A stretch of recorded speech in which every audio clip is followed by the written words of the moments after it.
up folks, and welcome back to the channel. And this is just basically an update on the final stages of changing the colour scheme on this my old and trusted BMW R1200 GS adventure. 10-year-old bike now, just 28,000 miles on the clock, and my year-round chugger.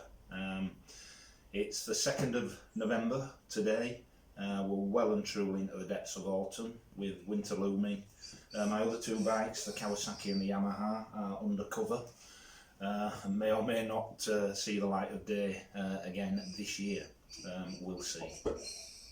But basically this is part two of two videos which started with the latest video bar this shown on the site, on the channel, which covers the removal of all the panels on this motorcycle and some of the preparation. Now, I don't know where to start really. I mean, that project started as a wrap project and the plan was to change the rather drab matte magnesium colour of this 2009 bike to a different colour, and originally the idea was green, so I bought some green wrap and some gold wrap, and I think it's fair to say that my attempts at wrapping, particularly when it came to the tank cover here, were less than successful. And after virtually a full day's work and a lot of sweat and tears and hot air from both myself and the hot air gun that I was using,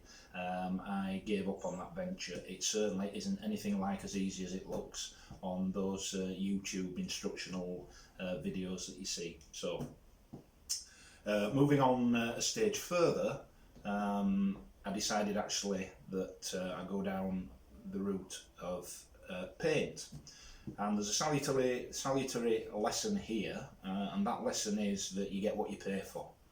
So my initial endeavours were around, would you believe, using spray cans from Halfords and relying upon subsequent elbow grease and polishing to bring up the finish. So again, to cut a long story short, basically I got some British Racing Green acrylic spray paint from Halfords. I must have bought 6, 7, 8 cans of the stuff. Same of primer, same of lacquer, best part of 100 quid just in spray cans, and did what I thought was a pretty good job. Finished it all, put it all together, popped a few pictures on Instagram and Facebook to some acclaim, only to find out that 3 days later the lacquer finish had crazed over, and I suspect what I'd done is applied the lacquer before the base coat had properly had time to dry, and as a result I ended up with a crazy paved finish right across the bike. So I had to start afresh. So chapter 3, I went to RS Paints, a big online motorcycle paint company, very reputable, very good company. I decided I would go down the route of a candy red colour. I bought a quantity of water-based red paint. It was a BMW colour called Vermilion Red, from around about the year of this bike, and that was used on the Case 1600 series of motorcycles. So I bought that, and I bought the lacquer and the primer again, and this time invested in, I don't know if you can quite see it there on camera, but a good quality belt driven 3.5 horsepower, I believe that is, if not a little bit more, compressor, together with 3 spray guns. And then the only reason I bought 3 was the particular company in question were offering 3 for a discounted price, so I bought the 3 spray guns, different size nozzles, what have you. With the help of a friend of mine, we prepped and painted those panels and were meticulous about it, in terms of the wet and dry sanding, the prep using panel wipe, priming correctly. The fundamental mistake that we made, and I take full responsibility for it, because I didn't research water-based paint, is that you need to leave the water-based base colour coat 24 hours before you apply lacquer, which we didn't. We went pretty much straight on as you would with a cellulose and 2-pack lacquer, went down that route, and suffice to say, the paint just would not cure at any point. So that all had to be stripped off yet again using thinners. So all the panels were taken right back to base coat again, and this time we went down the route of proper automotive car paint, and the colour I chose was a Land Rover colour called Montalcino Red, which is the closest I could get to the original BMW red that I've been using with the water-based paint. This was a cellulose paint and a 2-pack lacquer. So we went down the traditional route, prepped all the panels again, sprayed them up, and the result this time is satisfactory. So what I'm going to do is I'm just going to show you what those panels look like. They're all off the bike, and what I propose to do today is just give them a final polish using a product called Faracla G10, which is the finer finishing compound, and I'll use that with a DA mini polishing unit attached to the compressor. Give it a final finish. While the bike's stripped down, what I also intend to do using the compressor and spray gun is to apply a liberal amount of ACF 50, so I can ride this bike throughout the winter. Then we'll put it all back together again. I'll show you the finished result, and then I'll just show you a couple of faults on the bike that don't make the bike unrideable, but there are faults that the bike is going to have sorted on Monday morning. It's going into an independent BMW dealership to have those sorted out, and I'll go through those towards the end. So what I'll do now is I'll just actually show you the finished result of the panels.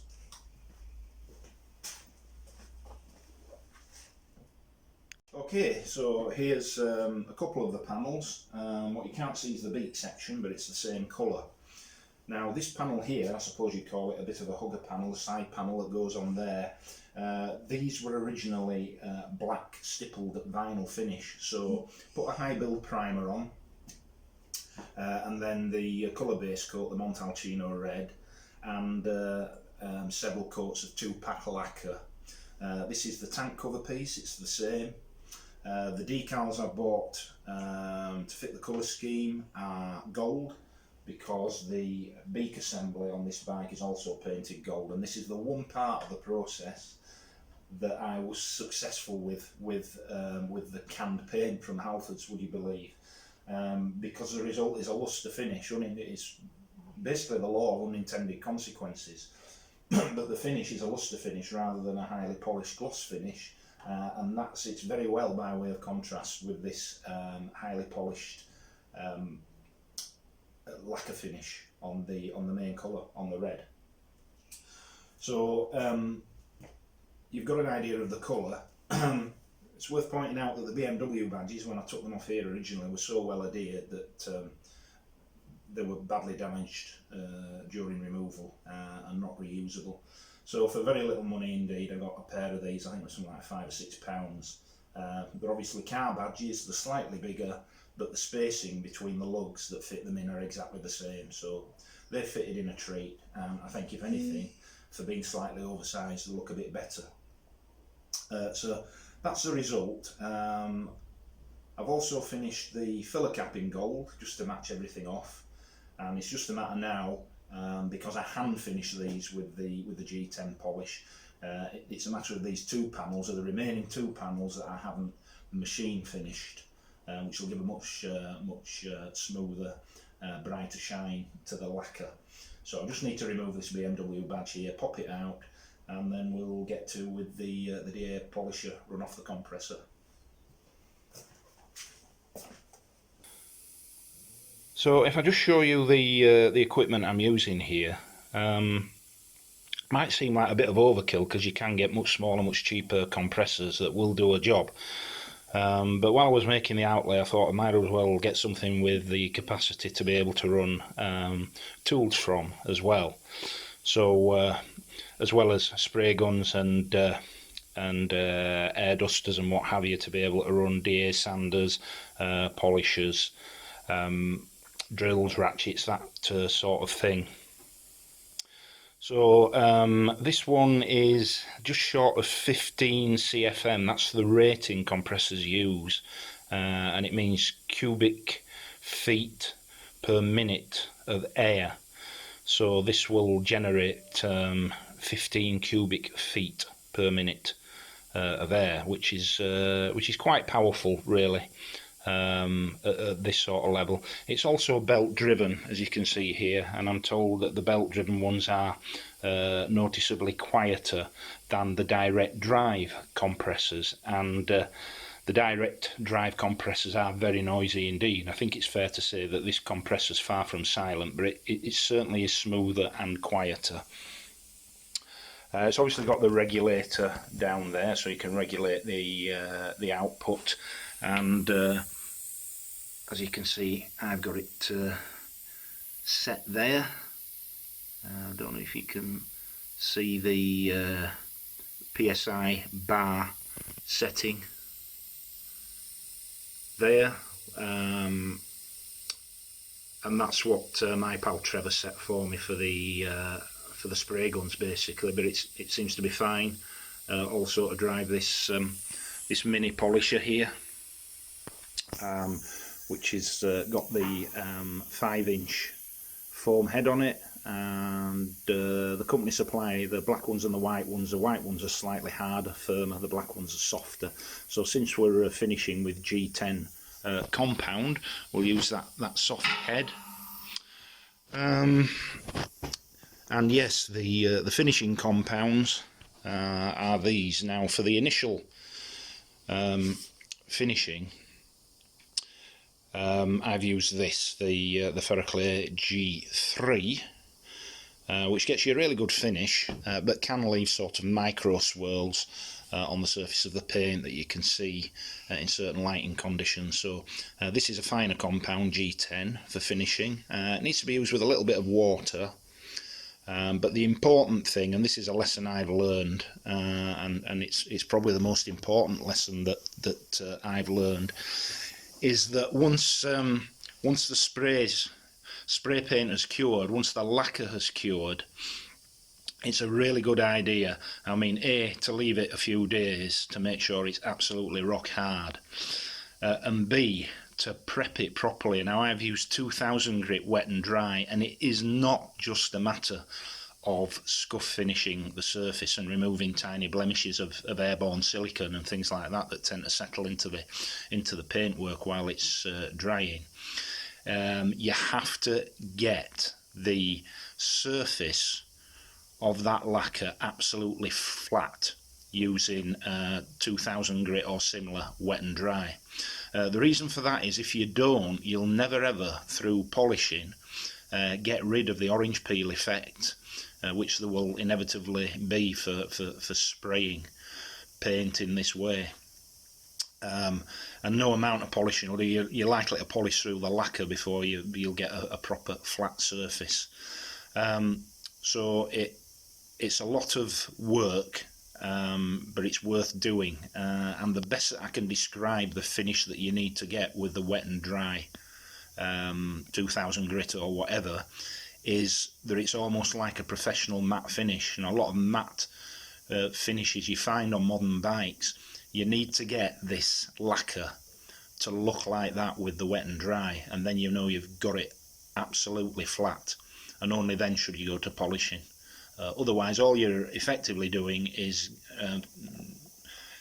ending up with a very highly polished orange peel surface, which is not what we're after at all. Okay, so these these two remaining panels I have to do here, the tank cover and the left hand side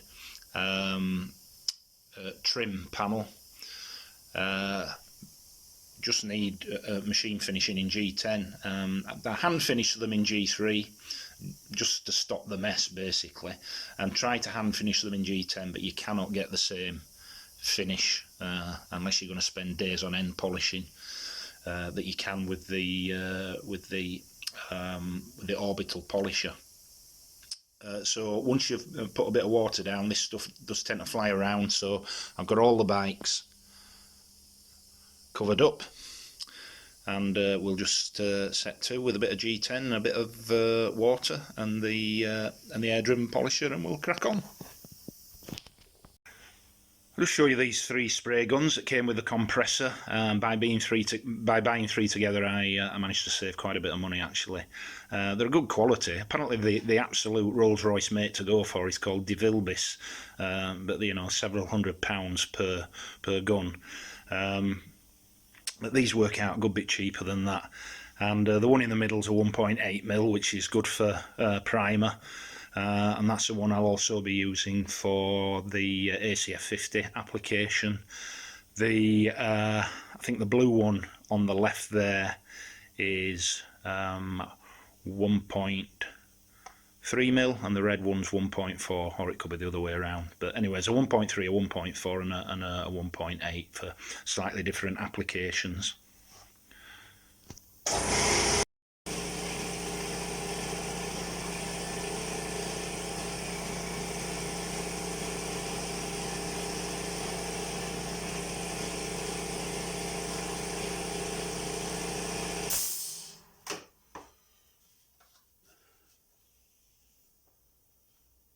Water.